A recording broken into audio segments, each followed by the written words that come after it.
2023-24 রাখাল shield knockout football ও প্রথম division football প্রতিযোগিতাকে সামনে রেখে গত 19 জুলাই থেকে স্থানীয় সহ বহিরাজ্যের ফুটবলারদের নিয়ে অনুশীলন শুরু করে দিয়েছে রাজধানীর ঐতিহ্যবাহী ক্লাব ফরওয়ার্ড।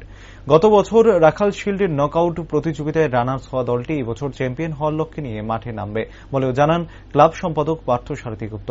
রাখাল শিল্ড নকআউট ও প্রথম ডিভিশন লিগের জন্য ইতিপূর্বে মণিপুর থেকে 9 জন এবং মিজোরাম থেকে একজন ফুটবলার ফরওয়ার্ডের হিসেবে শিবিরে যোগদান করেছেন, পাশাপাশি অনুশীলনও শুরু করে দিয়েছেন। দলের কোচ সুভাষ বোসের তত্ত্বাবধানে প্রতিদিন নিয়ম করে স্থানীয় ফুটবলার ও বহিরাজ্যের ফুটবলাররা উমাকান্ত মিনি স্টেডিয়ামে জোর কদমে অনুশীলন চালিয়ে যাচ্ছে।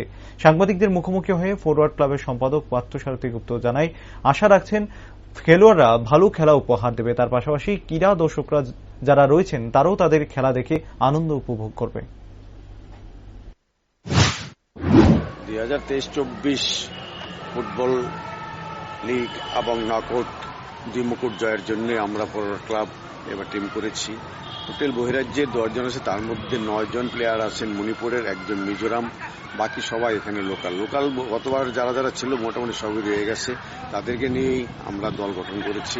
আমরা গত 19 জুলাই থেকে আমরা প্র্যাকটিস আরম্ভ করেছি মহন্ত মাঠে কোচ সুভাষ বোসের নেতৃত্বে।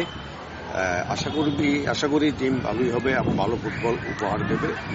ক্রীড়ামন্ত্রী দর্শক যারা আছেন তাদের খেলা দেখে, আমাদের ক্লাব খেলা দেখে যারা আনন্দ উপভোগ করতে পারবেন। আমাদের টোটাল বাজেট এবার প্রায় 22 লক্ষ টাকার মতন আছেন।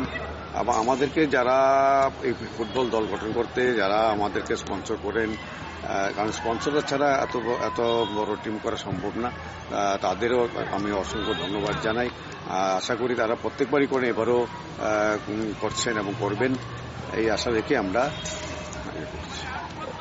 গতবার আপনারা ছিলেন শিল্ড রানার্স, গতবার শিল্ডে রানার্স ছিলাম।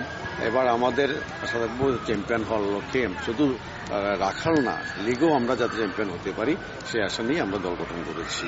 পরবর্তী সময় যদি কোনো প্লেসে প্লেয়ার আমাদের দরকার হয়, আমরা পরবর্তী প্লেয়ার আনতে পারি। আমাদের টোটাল টিমের মধ্যে যে আছে বাইরে, তার মধ্যে ISL কারণ একজন প্লেয়ারও আছেন।